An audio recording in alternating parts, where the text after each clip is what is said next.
Today's guest My is a man headphones whose on, I can- mission is as profound as his journey. Meet Tim Thomas, a former Special Forces operator turned wellness visionary whose work is transforming the lives of veterans and everyday people alike. With over a decade immersed in the front line of veteran mental health recovery, Tim has created some of Australia's most impactful programs, raising over $1 million, 0 cents, for groundbreaking organizations like the Gallipoli Medical Research Foundation and the Queensland Brain Institute. His mission to deliver not just inspiration, but tangible, life-enhancing strategies that stick with you long after the episode ends. Tim brings an unmatched combination of motivational storytelling, scientific insight, and practical tools for personal transformation. From mastering the science of high-quality sleep to breaking through fear, rebuilding resilience, and using breathwork to destroy stress, Tim's insights don't just inform, they ignite. But what sets him apart most is his belief in the power of connection to self, to community, and to purpose. Whether you're battling burnout, stuck in survival mode, or simply seeking deeper clarity in life, Tim is here to guide you back to balance. So get ready for a powerful conversation filled with wisdom, warmth, and real-world tools. This is more than a podcast. This is the start of a transformation. Hey, how's it going, Tim? Great to be here, Double D. Yeah, man. When we linked up, I knew this was going to be a good episode. I love having conversations with other warriors from across the oceans, and you just learn so much. You know, when you're on ground, you don't really get the opportunity to talk and really learn about each other. And since I've started podcasting, I've had several on, and I always learn something. So I'm always looking forward to it. Oh, me too, Don, because what I've noticed is the more I look at my service, all those years of getting my ass kicked has now allowed me to sit in a circle with some really special people. And there's this unspoken commonality there. I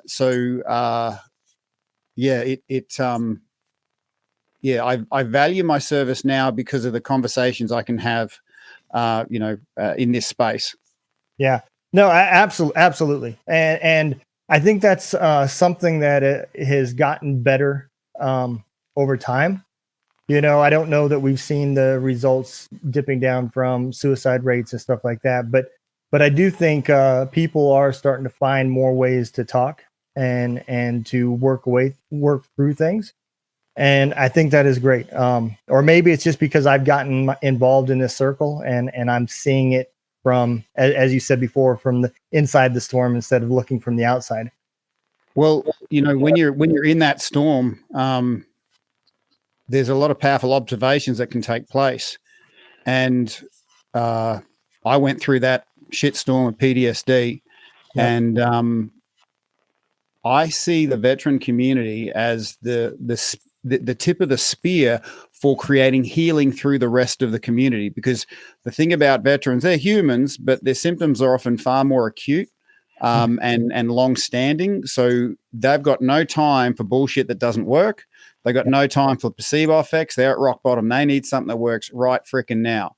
And if you actually understand that, it's amazing how little you need to help somebody start their healing journey.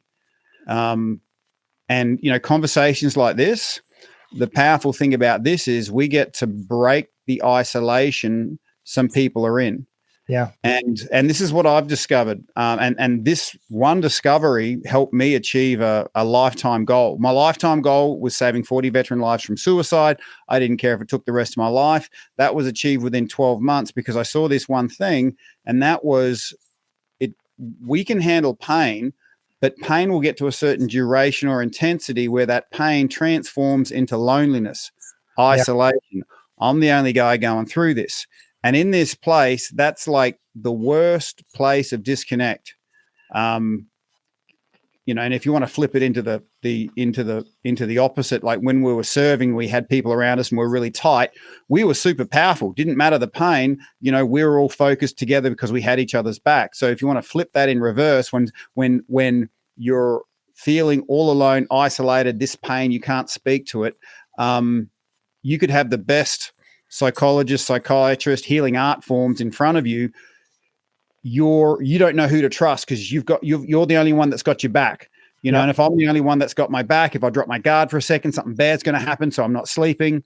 So we just found if we broke isolation through gentle conversation, and you'd see these guys, their jaws would pop open. They go, and they'd say words like, "Fuck, I thought I was the only one," and boom, that was the first part. And then getting them out of fatigue. And so provided you broke the isolation, got them out of fatigue, they would just naturally go to where they were supposed to go next. Yeah. And so, to me, that's the power we all have, the ability to speak to what we've gone through. Now, we're speaking about it in the veteran space, but this could be anyone. This could be breast cancer. This could be harassment in the workplace. Whatever you've gone through, you might not think you're special, but I bet you've been through some shit. And it's our job to turn that shit into fertilizer, because no one wants to deal with shit, and the stinkiest shit actually makes the best fertilizer. You know what I mean? I never thought of it that way, but yeah, that is a great analogy. And that's where podcasting came in for me. This show has been going on now. I think I'm on year 3 or 4. I've lost track, but at the end of the day, this started out because we had some soldiers that committed suicide. And so it was really more of a Facebook Live type thing. And it was really just for the soldiers that we served with, just to check in on them and get them to come on and talk and so forth. And by the end of the season, I discovered I was starting to feel better. I was talking about things that I didn't normally talk about. And since then, I just kept the show going. It started out literally as my therapy. And I didn't care if one person watched the show or 10 million. And I still don't. It's about, getting people to talk and tell their story and educate people. And I think that's the most important part to this whole process. It is it's hard to reach people nowadays, and especially a veteran that's isolating and not actively looking anymore. Yeah, we tend to have this idea, and people in general, but veterans, it kind of gets drilled into you as a lifestyle that if you ask for help, that means you're weak. And if you're weak, you let the team down. And I'll die before I let the team down. Yep. So we actually think we're doing other people a favor by not speaking to the crap that's going on in our own lives. Yeah. But, whether you speak to it or not, the way I describe it to someone who's seeking healing, if you saw me in the gym and I was lifting a bit lighter than you wouldn't call me weak, would you? No, because you see me in the gym and I've got a desire to strengthen myself. Okay. So when I go to the men's group, when I go to the psychiatrist, it's my desire to become stronger, not just my, bench press, but every part of me. So we have to start sort of changing the narrative around, I don't like using the word getting help. I say getting strength, or removing a blockage, because I kind of think we're naturally energetic as human beings, but in the state we're in and the sort of sentient mind that we have, we tend to accumulate these blockages that we don't even know we've accumulated. And that can, happen as a past hurt or unforgiveness or something we're worried about in our future. All these things sort of take from the moment. And one thing I learned in Afghanistan was fear is relative to how much you're hanging on to. Okay. So before I left, I was shit scared because thought I was going to die. But then I'm like, okay, I'm going to die. I'm good with it. Got some really good insurance for the family. I got 2 kids. And I'm like, right, I'm good for it. And when I was in that place of complete let go, I actually enjoyed myself. And I had some of my fellow operators going, Tim, you're not supposed to be enjoying yourself so much. Right. I was like fully in the moment. But then the worst thing happened. We had this last job we had to do. It was just kicking a few doors. It wasn't a big thing. like a really hot thing, but it was a thing, right? And before we step off, I'm like, oh, looks like I'm going to survive this. Oh, it'd be really nice to see the family again and take them on holidays. And then boom, this thing, like the fear grabbed me. Like, I'm like, holy shit, what is going on here? I am terrified because I wasn't fully in this moment. You know, if I'm only 50% in this moment, my body, there's a part of me that knows if you're only 50%, the likelihood of something bad happening is really high, you know? And you know, we love being right. So if something bad did happen, I'd be telling myself, yeah, you're right, Tim, something bad did happen. You're freaking psychic.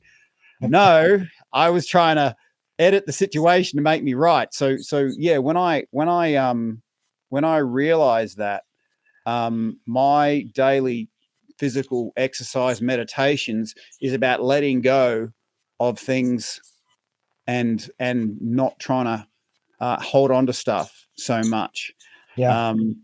Because yeah, we are naturally energetic. I've observed, but we're as energized to the blockages we're hanging on to, and unfortunately, a lot of time we don't even know we're hanging on to the blockages because it's just kind of normal, you know. Yeah, absolutely. You know, I think it was season 2, end of season 2. I always had this thought in the back of my mind. You know, I wondered, you know, how PTSD attacked soldiers, right? And then I started podcasting, and I discovered it wasn't just soldiers. You know, people with sexual assault. It was just a reaction, and it made me wonder. You know, well, is it just an American thing? And I had a guest on from England, and he talked about his mental health podcast, and I said, "Oh, you got a mental health podcast?" And he said, "Yeah." He said, "We've just got too many soldiers killing themselves," and it hit me like a ton of bricks. You know, like holy crap! It's not just here; it's everywhere. And then it started making me wonder. I wonder if the guys that I was shooting at and the guys that we were fighting, I wonder if they're having you know, PTSD, because I've accepted now it's a human reaction to a bad situation. That's what it is. It's an illness. You know, nothing more, nothing less. We all have a lot of the same symptoms, maybe different triggers and different reactions, but for the most part, the trajectory and the course to healing is usually about the same path. Yeah, you're right, and it doesn't matter the timeline. No. Vietnam veterans were getting the same sort of bouncing ball behavior as Afghan veterans. It was just eerie to see a Vietnam veteran drop his jaw listening to this 20-year-old Afghan veteran going, "You've just spoken to my life," you know. And this is what I've observed. Healing happens really quickly when you understand the base problem. Yeah. And with us blokes especially, there's words we want to speak, but we can't, and they become like rocks around our heart, and it's really hard to feel. Yeah. You know, and I used to have to drink half a carton of grog before I could speak to my then wife. I call her my then wife, not my ex-wife, because I stand for a positive future. And that ex-wife thing tends to have too much negative attached to it. So I wanted a, you know, really clean start. And you know, thank goodness it is. But what I'm getting at here is once you understand that you have the power to dissolve the rocks around someone else's heart so they can feel again. Yeah. And it's not in the weapons we're qualified in. You know, you and me, we've probably got 6 pages of weapons that we can deal with. But the most powerful thing on this planet is not a weapon, as I've experienced it. It is a conversation, like authenticity.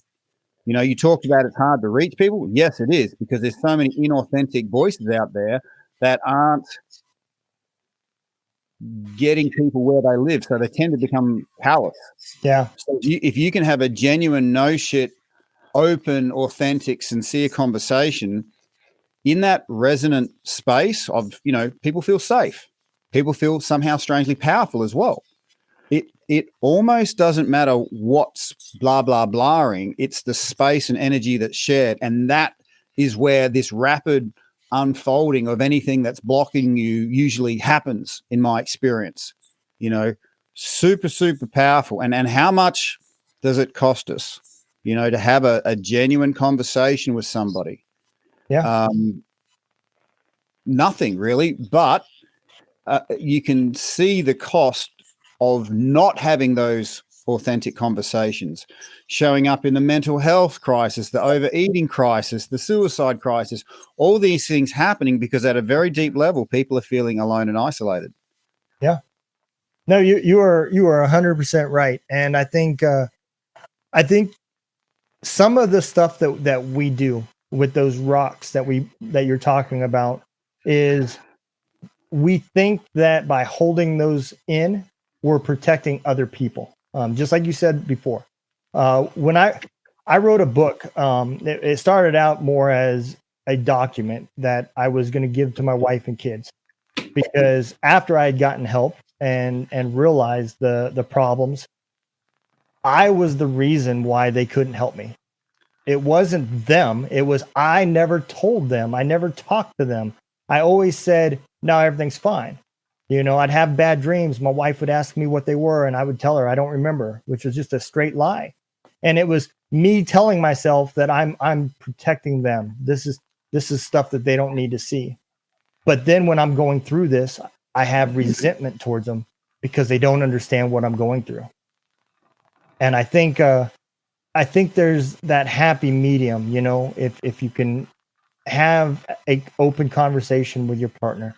It doesn't mean you have to tell your kids everything that you've seen and what's going on. But if you can have an open conversation with your significant other, then at the end of the day, I think some of the problems that we put ourselves in, the excessive drinking, the gambling, any of the other vices that are out there may become lightened, and you may not have near as far out of that hole that you have to climb. And I think it's important that people, like you said, have that conversation. And also what you spoke to about not speaking to it, we have to understand that as men, we see ourselves as the physical boundary holder. Mhm. Okay. Because I'm quite willing, to suffer and die before anything befalls my loved ones. Yep. Okay. And then we start seeing, which is quite strange for us, the pain that our loved ones could experience could actually be inside of us. And I've got to protect them from me, and this is where crap gets crazy. Like, I love my loved ones. How can I be the source of their pain? And this is where shit gets dark really quick. And I've got to speak to this, because when you're in that state for too long, you're not sleeping, you're alone and isolated, your energy levels are next to nothing. Yep. And at some point, you start looking into the future. And this is me breaking down how my experience of suicide happens. Okay. Mm-hmm. Sharing this with somebody you care about might actually do a lot of good to them. So pay close attention. This is something that I used, and it had great effect every time in people with extreme circumstances. So the conversation, like I said, feeling alone and isolated, fatigued, people start looking into the future. And they're telling the truth when they honestly say, if I look into the future, I can't see anything changing. Because what I'm seeing right now is I'm in pain. Yep. I'm causing the people I care about pain. And looking into the future, that ain't going to change. So here's a great idea. Let's end the pain. I'm going to end the pain to me. I'm going to end the pain to you. I'm going to actually be doing everyone a favor. The world's better off without me. Yeah. Fuck me if that's not the most dangerous statement, and it's at that point you have to understand that, okay, and I've told guys this, if you've chosen to kill yourself, essentially no one can stop you, right? But do not think that you removing yourself from this situation is in any way going to make the pain less. In fact, if you kill yourself right now, it's going to times by about 10,000 all the pain to everyone who knows you. Yep. And then that's sort of like, oh, fuck. Okay. Yes, no, that makes sense, but then obviously you can't leave it there. That is but people in that dark space, they need to have someone else speaking those words around their heart. And that conversation alone has broken a lot of isolation, because this is what happens when the human mind sees this position as untenable. We gather data to make it seem that our suicide is actually the best thing for everybody. Yeah, and not to mention not just the pain, but the guilt that people that are living with keep like, why didn't I see this? I could have stopped this. You know, you just made it worse. You've taken the pain that they already had and multiplied it, and then added guilt on top of it. And it's hard to break a cycle like that. Yeah, absolutely, man. It is it's a huge problem in the world. Not, like I said, not just the military, and it doesn't help. With all the social media, I still to this day remember when I had my trucking company, and I hadn't gotten help yet, and I'm listening to the news, and I find myself just gravitating to all this negativity and holding it on, and then I'm taking it out on other people that have different beliefs, and it changes you, and it just makes it that much harder to dig out, because part of the healing process is taking responsibility for the things that you did, and you've got to go back and mend those fences and everything else. Not that it's not understandable why what happened, but it's still something that you did, and it's still something that you have to close that gap. Otherwise, you're going to hold on to it, for the rest of your life. Well, Don, I couldn't agree more. And the biggest flip in my recovery thought space was realizing that my dumb, unresolved shit doesn't stop in the grave with me. Right. Okay. It pays forward to my kids. Yep. Hell, it pays forward in some way to everyone I meet. Yep. Okay. Until we go, you know what? This stops here with me. Yep. And when you get to that headspace, often if you ask somebody, oh, do you need help? They're like, no, I don't need help. Do you want to help others? Yeah, I want to help others. So one thing that is really helpful to see is in this world of very easily accessed negativity, there is a genuine vacuum for genuine and authentic words and presence and energy. Yeah. Okay. And when people get it, the old saying, the truth will set you free. There's something that is so liberating. And the problem with mainstream media, social media, AI, is they all come under the umbrella of disconnection from your own skin. The second you're focused out there, the second you've disconnected from your own skin. So I believe, just like we fought for the boundaries of our country, because, a country should be in control of their borders, so should we be in charge with the sovereign power underneath our skin and know those resources. If you don't know the resources you've got underneath your own skin and you don't know how to access them, it's a bit like a country that doesn't know its own resources. Some other country is going to come in and take it, and you're not even going to know what you're missing. So my thing that I've done with veterans, and I've found it works across the board, is getting people to reconnect to the power inside of their own skin. And breath for me is the quickest way to transmute all that shit into fertilizer, because you're actually connecting back into the power underneath your own skin. Yeah. So I really hear you when you say, when you're going through stuff, there's a lot of stuff out there that loves keeping you off-centered and off-balanced.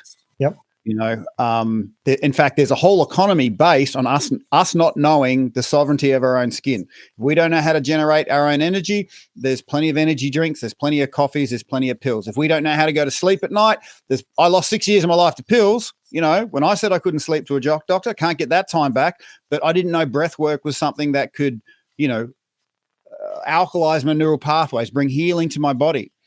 All these things that if you don't know about, the outside world has an economy based on it. Yeah. I mean, Until coming across you, I never really thought much about it. I just kind of wrapped everything up with breath work, meditation, and yeah, it works. Maybe it does. No, who knows? Never did it. And then I started listening to it, but it makes sense because there's a couple things that we have to have, and if we don't have in a short period, we're going to die. And that is air, and that is water. The two largest things that we're made of. If you don't have food, you're still going to live for at least another 20 days, 30 days, or whatever. But without those two things, life stops in minutes. And at the end of the day, it does kind of make sense about how taking in oxygen and air and clearing your mind and those types of things, how it can help. How did you discover it? Well, firstly, I hear you. A lot of people just are completely ignorant of the power of their own lungs. The metaphor I like to use is, imagine you've got your phone with all its wonderful things it can do, and you think it's a paperweight, so it just keeps the papers down on your desk, and it's got all these features and functions and abilities, and you can have your whole life changed in ways you never even knew if you discovered that paperweight had a whole lot more available. Okay. And this is the exciting place that people go to with their lungs. We have these incredible bodies, but we just don't know how wonderful they are, so it brings me much joy having people connect into this stuff that's always been there, and my gateway into that was not a spiritual path at all. I was on the bones of my ass, laying in the dirt of Afghanistan, completely just stuffed. I mean, you go beyond fatigue. You're not sleeping. You're working your ass off. You're sore as hell. Mates are dying. Okay. And I'm like, what's the fucking point? I got 2 cents worth of energy here. There is no point. And then it was like something outside of me said, Tim, if you've only got 2 cents worth of energy, you better invest that wisely. Now in the military, they've realized that at some point breath work helps you focus. So when you're taking a sight picture, they train you to take a deep breath in, exhale, take up the first trigger pressure, right? Yep. And I'm like, that's interesting. And so I focused on when I'm laying in the dirt next to my long range patrol vehicle. We're outside the wire. This is Afghanistan 2009. I focus on my non-dominant hand. I look at my thumb and I pretend there's like a pinhole in the top of it, and I'm breathing through that pinhole. Okay. And eventually this thing didn't just relax, it turned white with light in my mind's eye, right? I'm like, whoa, it's all white. It's like, the Matrix stuff, and I'm like, cool. And so I said, I'll do that for my pointer finger. I drew it in through my pointer finger, my index finger, my ring, my pinky, and then I pulled it through my whole arm. And I woke up, and instead of having 2 cents worth of energy, I had like $1.50. Wow. I'm like, that's interesting. I don't understand this, but I understand how energy is like money. How you invest, it's how you get it back. And what I encourage people to see is, divide your life into an energy portfolio. There's things that you invest in to get a good return from, both in the heart and the hip. And then there's things that you invest in that can take from you. Right. So my goal for everyone I work with is to be what I call an energetic millionaire. Okay. Because when you're in touch with that abundance, we all get taken from, but there's a big shift thinking, well, someone took $1.50 from me today. That's okay. I'm going to make $1 million tomorrow.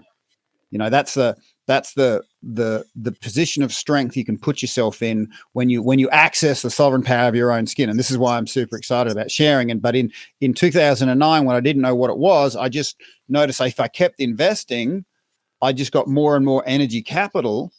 But then it got to a point where I realized I started seeing things, being aware of things more outside of my own skin. And I'm like, I'm in a small team here.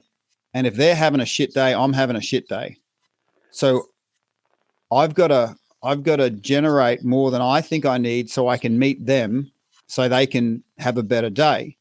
Because even if I'm being selfish, it makes a lot of sense to empower people around you, because who did you want around you when good times turn bad? you know. Here's- Yeah, and so even if I didn't like these guys, it makes a lot of sense to have them in an empowered, you know, connected state. Mhm. And I kind of think that we disagree so easily with people because we can't see that we actually need them. If you don't see the need for somebody, Yeah. die in a gutter, I don't care. You know, that's a very disconnected way of being. So I'm pretty thick skinned. I had to go to Afghanistan to realize when you build people up around you, it's actually the best thing for you. Mhm. And then I've obviously expanded that.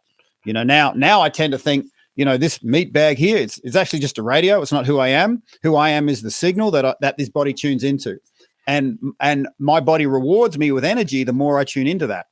You know, and that's a case of doing actions that align me with who I am, but also letting go of things that aren't aligned with who I am. And it's amazing how quickly people tune in once they get that frequency, if you know what I mean. Yeah. But back in 2009, I didn't know breath work was a thing. I just knew it gave me more energy to do what I did. And so I thought, well, I was a private. I was told to do what everyone else said, right? You know, but how could I empower and strengthen others? So I thought, well, what do I have? I have a bunch of coffee. You know, I could make coffee for the guys, Mhm. but this is when I was on the path where all our suffering we cause ourselves, because I knew, and the things that are in the way of what we really want, we're the ones blocking it. Because what I knew was that yes, I could bring coffee to other guys, and that would strengthen them, and my survivability would go up. But I knew if I did that, I'd be called the brew bitch. Okay. A lot of insecure alpha males in the special forces. Hey, brew bitch. Because if you do something, if you do an act of service to an insecure alpha male, they automatically think you're below me. You're a servant, you know? And I'm like, fuck that. I've worked too hard to be here. Right. And so I was wanting to do this act of service, but there was this part of me going, no. Right. And then I had to see this thing. I said, if this is where I want to get to, I need a bridge to get to there. And so I thought, well, if I drop my ego, imagine doing an action and not giving a shit about what anyone else thought, right? And then it became like a bridge. So I called it the ego bridge. The second you drop it is the second you actually get access to what you want to get to. And I'm like, well, yeah, if I could act in a way where I didn't care what other people thought, yeah, that would be really freeing, right? Yeah. And what the fuck were we doing over there in the first place? We're fighting for freedom, right? And here I was, you know, shackled in my own brain. And so that's what I did, Don. I brought coffee. I was called the brew bitch, but you get an opportunity to see what happens when you're not there, because everyone's living so close, right?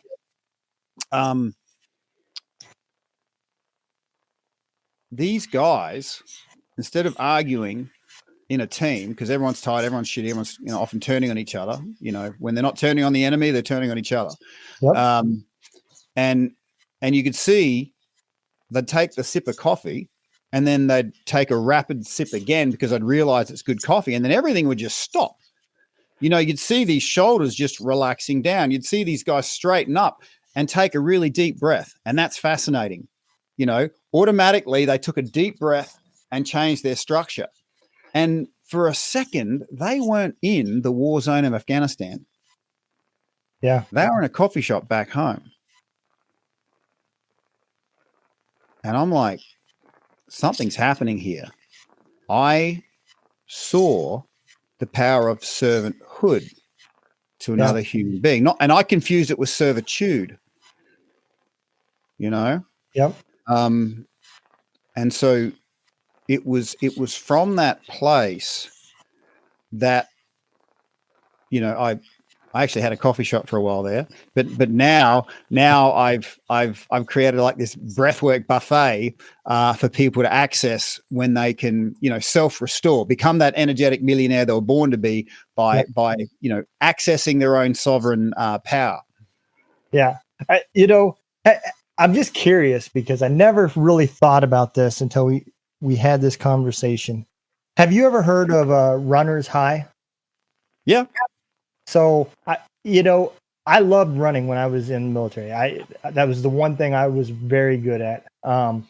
And you would get to that point during your running, mile 3, 4, whatever, and it just became euphoric, and you would get that burst, and I want to get to the finish line, and ain't nobody going to beat me, and you just get that, and I never knew what caused it, but I think I do now, and it's because by the time you get to that point, you're out of breath, and you're taking as many deep breaths as you can, and you're constantly trying to breathe and take in as much oxygen to get you to that finish line. And yeah, it makes complete sense, man. Wow.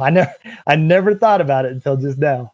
No, I can see you had a bit of a download there, and that's super cool. And I might offer this, not just you, but people listening. If what we're saying makes sense in a very deep way, it's because you already knew it.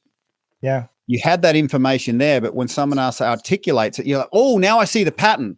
Before It was just a bunch of stars in the sky. Now I see, Taurus or whatever. And I can navigate that, use that as a reference point to get to where I want to get to. And if I could speak to that runner's high, the word I use is totality. Okay. Because you and me, we all own a body, right? Yep. And one thing I do with high school students is I'll give away a book of mine if they can guess my weight. Okay. And whoever gets the weight right, they get a book. And I say, right, we're in metric system here, 88 kilos, which would be, 190 pounds over there. This 190 pounds is a measurement of mass. Okay. And because that's a measurement of mass, it's stuck here in this moment at, in my time space, 9:38 a.m. Yep. But there's something else we all own that's very much a part of us. And eventually someone guesses, oh, we all own a mind. Now, I've got another book for the person who can guess the weight of my mind. Let me just put it on the scales. All right. No. Okay. So you can't measure your mind because your mind doesn't contain mass. An obvious but important statement, because what you're talking about with your runner's high, I would put it to you before you started that race, your 190 pounds or so was at that moment, and your mind could have been in the past somewhere, could have been worried about something in the future.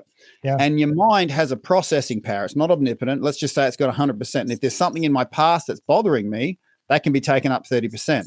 If there's something in the future I'm worried about, that can be taken up 30%. So that puts me down to 40%, and life is pretty bloody hard at 40%. Yeah. Because life is hard at 40%.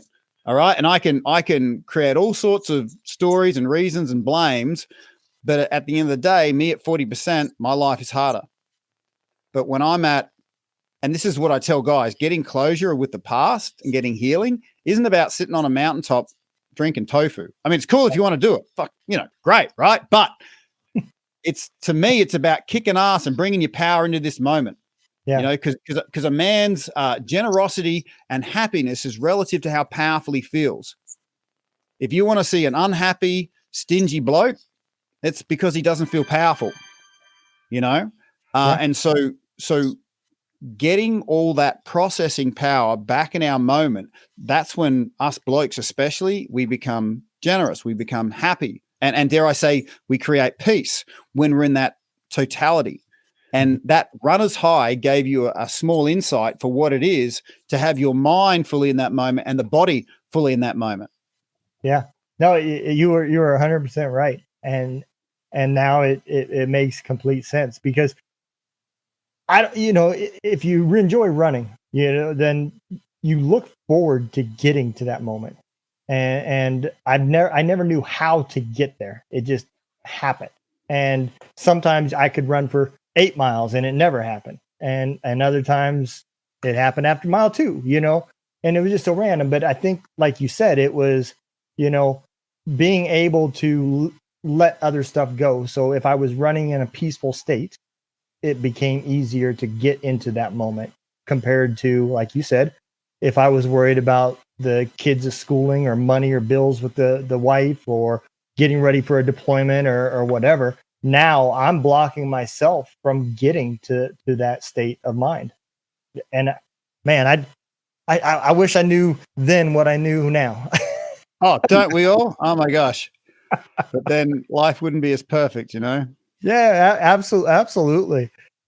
So let me ask you this, right? You worked in high pressure, high stakes environments. Uh, what has fear taught you with Oh, this? great question. Great question. First, we need to dissolve some of the assumptions people have around fear. Fear has a goal, okay? And fear's ultimate goal isn't to scare you, it's actually to immobilize you. Okay, to stop you from even trying, to make you think it's impossible. Okay, so if you understand that the ultimate goal of fear is to immobilize you, what's the opposite of fear? It ain't love. It's Yeah. action. Taking action dispels fear. Okay, think of a footprint your size filled with water, and fear fills that footprint. But the second you take action, boom, it goes. Yep. Okay, now that's a good theory, right? Yep. And I know it works, but what you need to understand is your own what's going on underneath your own skin that stops you. Okay, because here's what fear does. Think of your mind like a garden. Whatever you water grows. Yep. Okay. And let's say I've been feeding the weeds of stress and fear. I've been watching the mainstream news. I've been doom scrolling. I've been drinking. Those parts of our mind, they don't just grow and start taking over. Eyeballs pop out of them. No shit. Eyeballs pop out of them. They become sentient. They become aware of the things that you do that feed them. Yep. And they become very aware of the things that you do that starve them. Okay. So if you were to do an empowering activity, their survival's on the line and they know it. So they try and ambush you with the fear of the fear which leads to immobilization. Because if they can get you doing nothing, they're getting your resources. Okay. So what does this look like in real life? Let's say we want to go and do some exercise, or some sort of physical discipline or something we know we should be doing. Mm-hmm. Before you get your running shoes on, there's a part of you going, you know what, let's not do this. Okay, let's do this later. Isn't there something better to do? Look at your phone. All of a sudden, all these distractions start happening because if they can stretch that moment out, they can feed themselves. And all of a sudden, it gets super hard to get over that hill because they know if you were to get to that empowered state, they're dead. They're gone.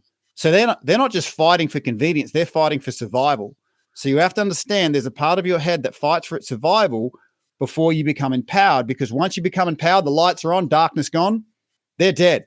Okay. So they scream the loudest before they go. So a wise person sees that when you've got heavy resistance to doing something, that's the best indicator that you're about to find something powerful. Yeah. Absolutely. Because if you've got an enemy wanting to hurt you and harm you, they will say, go through door 1. That's where you need to go. Okay. Because they know the real reward is through door 2. And this is what our own mind will do before we do something empowering. Let's do it later. Let's not do it now. But if you can actually see that as I'm getting a lot of resistance to doing some form of physical discipline right now. That really means I really, really need it. But like I said, this is once you can be aware of that, all of a sudden you can use it as fuel to drive you forward. Yeah. So that's what ultimately I talked about it in sort of a roundabout way, but I hope that answers the question around fear. Yeah. No, absolutely. It absolutely does. And I think, kind of, I try to put some of this stuff in my life's perspective, right? And you're absolutely right. I never thought of it as weeds in my head, but I just lost my mom here in early April, and it was a challenge to get out of bed for a while. I got to do the dishes, and I would just look at them like I'm not doing them, and finally it just it took time, and I would say, okay, you know what, I'm going to accomplish one thing today. Let's just do one thing. And then the next day got a little bit easier, and I was able to accomplish a couple things. And a couple months later, I ain't gonna say I'm back to 100% normal, but I'm living a normal life again. I'm accomplishing the things that need to be done, and I feel better about myself for doing it. And it makes sense that that's exactly what it was. It was depression seeping in and wanting to stay in my head, and it didn't want any lights to be turned on, and it made it hard. And there's no holding ground in this. Yeah. You're either sliding down with velocity or you're ascending with velocity. Yep. And a wise person knows there's no actual choice in this. If I don't choose to invest in myself at the start of the day, whatever that looks like, then I'm going to be protecting what's left. Yeah. If I don't start my day off investing in myself, turning that 2 cents into $1.50, I'm going to be protecting that 2 cents. And that's it. That ironically, that wastes more energy when you're trying to live in that protective state, because then we seek comfort. And again, remember what I said about the world loving it when we can't generate our own energy? I was a guy that used to drink a lot of alcohol. I was a guy that took a lot of pills, always looking for that thing outside of myself. Yeah. So it's a credit to you, my friend, coming out of that one thing at a time, that self-talk to override, the stress weeds that were getting plenty of resources from, a sudden impact of the death of a loved one. I get it. I get it. Yeah, it really does, and you're the part that makes it hard, right? We always say, sometimes you can't see injuries. Mental health is one of those things. The guy parks in a handicapped spot and he walks and looks just perfectly fine, but it doesn't mean that he is. Well, let's take that in the aspect of now I have to fix these problems that I can't see. And I don't understand what actions is watering these weeds versus what actions are actually spraying weed killer. And that's where it becomes difficult. Yep. Because it's quite a heavy badge to wear, the sheriff's badge around town, because that's right, that's wrong. The problem is, though, like 10 to 20% of the time, it actually comes in handy, like wearing that sheriff's badge. Oh, I'm so goodness you're here. And it meant a lot to somebody for you to actually, be present enough to physically intervene, but 80, 90% of the time, it is just screwing you over, screwing your sleep, destroying your hormone levels. And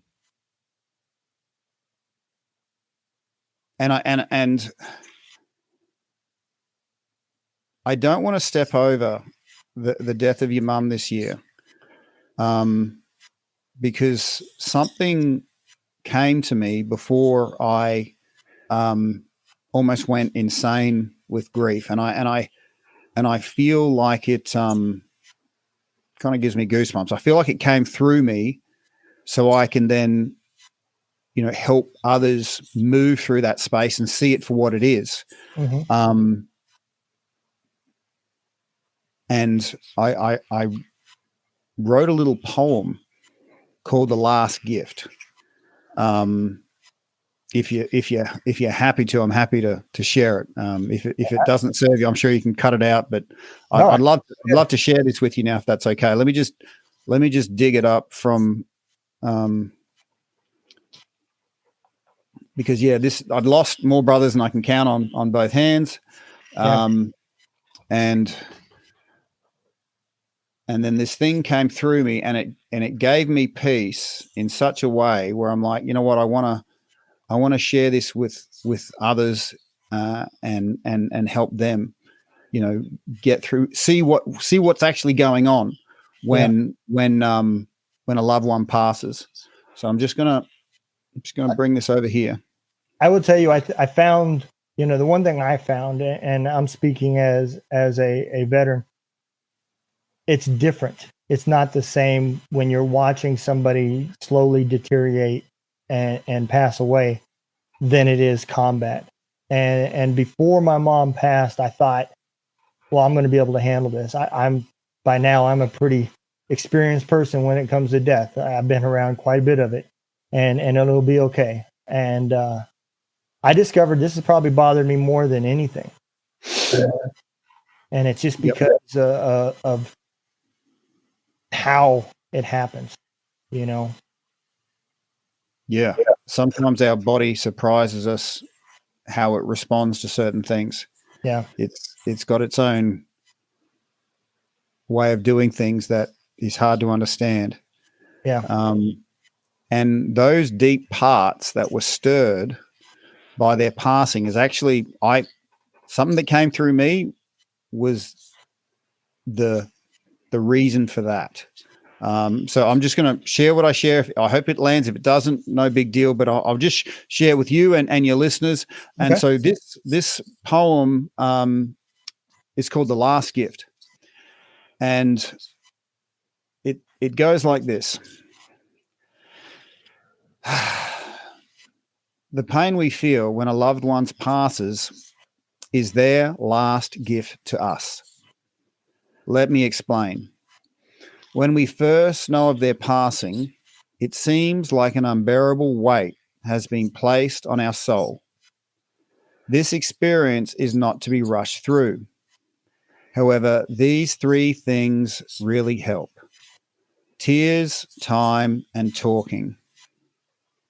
These three elements never completely rid us of the pain, although they do help transform and shift that unbearable burden of grief from a crushing weight to personal ballast. Just like ballast in a ship helps the ship know it's up from its down, this personal ballast affects us in a very similar way.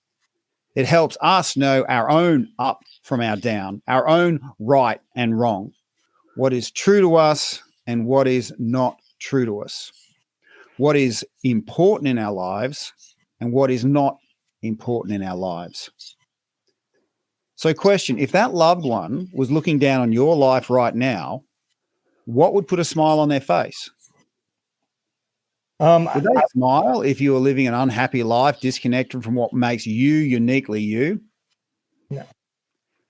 Of course not. Our departed loved ones want us to live connected to what we know is truly, truly important to us. They know that our abundance only follows us when we have unburdened hearts. Following the desires from the deepest parts of us, the same parts that were stirred by their passing. The pain of their passing is their last gift our loved ones give us. They give us this pain to reteach us, the living, how to realign and then how to truly live. Now, I do believe we can honor their gift and we can still make them smile by getting rid of all those things that just aren't serving us. Because we can still make them smile. We can still warm their hearts. Yeah. That is so true. And I definitely will not be cutting that out. That's something that not just me, but a lot of people need to hear. And it is hard to when you don't know how to help, you just feel helpless, you know. And I think that's where the power of volunteering and helping out, even when you're feeling down, has some therapy help in it as well. I think it's important that people do understand that gone doesn't mean gone. It just means physically not here. And I think, I've had too many guests on my show over these years that have said the same things. And I've just kind of gotten to the point where I believe it. I'm a big believer in energy around us, right? You can call it God, you can call it energy, you can call it whatever you want, but there is something else. And it's how you can feel. It's your body gets these instincts, and that instinct comes from something that you didn't see. It's just energy. And I think I find happiness in knowing that, my mom is still around and she's still watching what's going on and the things that's going and waiting for one day for me to be in that situation and being able to do the same thing. You know, I think it's I think it gives you hope when you think of things that way. So I appreciate you sharing that, Tim. Well, thanks for holding the space, and I hope it didn't just serve you, but those people listening. I don't think I've ever shared that one before on a podcast. Well, I'm going to make sure I cut it out, and because I always add a blog post with the episode, but I'm going to specifically cut this section out and put it with the blog post, because I think it can reach more people. Yeah, anyone that, I mean, yeah, you could easily hashtag that as, you know, struggling with grief or whatever it is, you know, to you know, accelerate their journey through that space of isolation. Because it's not the pain that is the problem, it's the isolation it causes. And this is where the strongest power we have as humans is to break that isolation. And it really doesn't take much. It just takes you being completely authentic about often some of the shittiest things you've ever been through. You know? Yeah.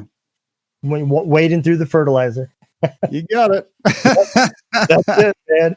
Well, you've done so much for research and everything else. I mean, you've raised over $1 million for research. What is it that you're hoping that the research can get answers to? Okay, right. So the good thing about research is it's the classic teach them how to fish type scenario. There's an ongoing effect. So you know, a lot of people want to help others, and then what they do is, okay, if I want to do a bigger lot of help, I'm going to make a bigger lot of money, and I'm going to give it to a bigger lot of charity. Okay, and what saddened me is in Australia, if you give $1 to a charity, 97 cents they can use for their own, you know, logistics and all that. And I get it. They got to support or whatever, right? So I tend to lean into things that research done right, but also creating tools that can be used. Okay, because that research isn't just relevant now, and it can't just be in, you know, data can be wrapped around the planet, but it can also be paid forward in time. Yeah. So if I was to make a ripple in time that would create the biggest amount of impact, my money goes on research that I've done my own research on. I know they're doing, you know, the right thing with their funds, and they're creating tools, not just a piece of paper saying, hey, we thought this was true and now it is true, and I'm published. No, I work with people that create tools to actually solve problems. So with the work I've done with veterans, we've created like a world's first transition tool for Australian soldiers to understand what's going on in that space, and also training doctors to understand veterans when they come in as well. So, and not just giving people information, but presenting it in such a way where they understand it. Meeting them at their level, speaking the words that they normally use. So what I do with academia is I'll hear the intent of what they want to create. I'll translate it into, you know, defense speak, and then I'll have it presented in such a way where the likelihood of uptake is really, really high. And also integrating the participant as part of it. Part of the process. So once we collected all this data from all these participants, we had regular barbecues, catching everyone up on the work that we were doing. So it gave them a sense of community. So it's not like, you know, most research foundations operate like an alien spacecraft. Come in, probe your deeper secrets, and then bugger off without even buying you a cup of coffee. All right.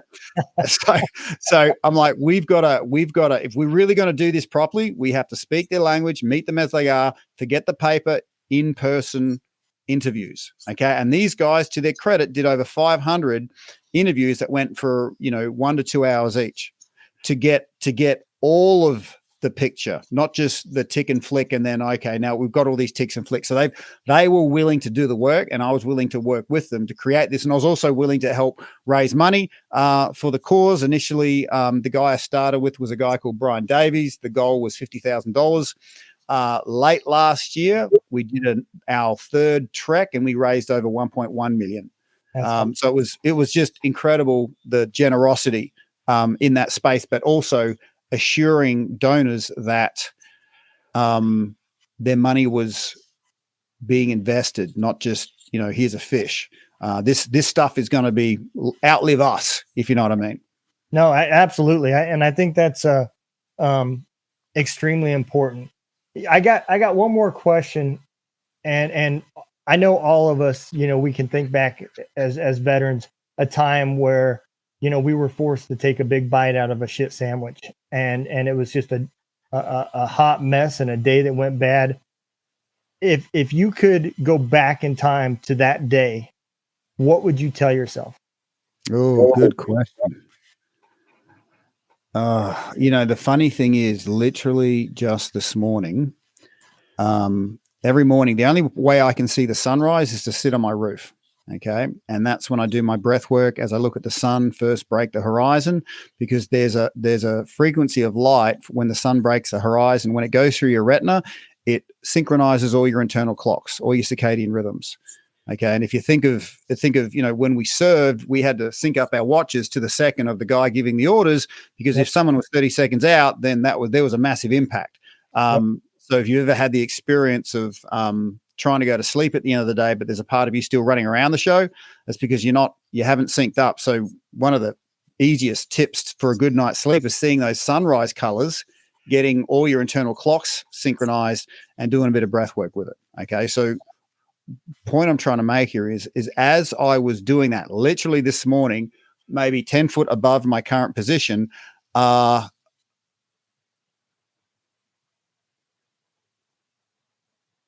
I went back through time, and I started just loving on and surrounding with light, a big bubble of light, my hurt 7-year-old self, 12-year-old, and going through my military career, so, and it was strange going back in my mind, loving all those different versions of me.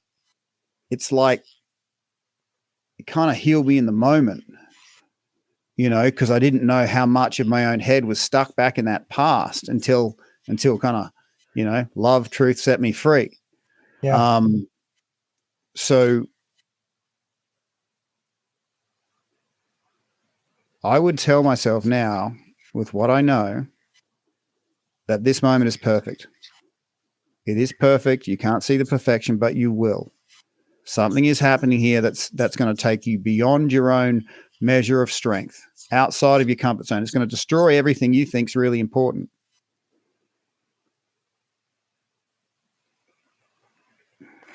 Because I can see in that moment, God, universe, intelligence, put skin in the game to give me a heart of service to others, and gave me the resonance to speak to people in that place of pain and isolation, for them to start thinking, maybe there's a better way. Maybe there's a better way. Yeah, I think that is probably the best answer I've ever gotten to that question. Wow, I think that would be some amazing advice. Well, I'm not kidding. That literally happened about an hour and a half ago, and it was this. I obviously believe there's people listening to this that did need to hear this, because that wasn't just me. Yeah, I agree. Well, Tim, I'm going to bring you forward and give you the opportunity to tell everybody where they can learn a little bit more about what you're doing, and where they can find you, and all your socials and all that. Sure. Okay. So I love finding out what people really, really like and moving them towards it with velocity. Okay. And everyone gets lost in the performance and work harder. That's conscious working hours. I love showing people the awesome regenerative power of their own body through sleep and breath. Okay. So breath work in bed, you could simply get your phone, type in that in your app store, and you just tell it when you want to sleep, when you want to wake up, and we take care of the rest. Breath work is going to turn your bed into a cloud, make your mind feel amazing. And even if you do get to sleep okay, having that oxygen boost before you go to sleep is a really, really good idea. But getting out of bed, a lot of people feel like they've got a lot of stuck energy and they're tired, but starting your day with breath and connection and removing that stuck energy, absolute game changer. So I've made it really simple. Breathwork in bed on your app store. If you want to reach out to me personally, just reach out via my socials. I'm across all of them. And I look forward to bringing that which you really want. Look, I can't do here's my joy, right? I can't do what you do, but if I can improve the quality of your rest and inner connection, you're going to do what you do even better. Your gifts being brought into the world even better. Absolutely. And I will, you will be having another download tonight, because I will, as soon as we get off here, download the app and check it out. So Tim, I had a great conversation, and this episode could probably go for another 2 hours. Let's do number 2 now. Let's roll on. Let's go. Come on, old man. Get some mongrel about you. Yeah, absolutely. But I appreciate you coming on. I'm going to throw the exit video out, and if you don't mind holding on for just a second, we'll chit chat for a few minutes.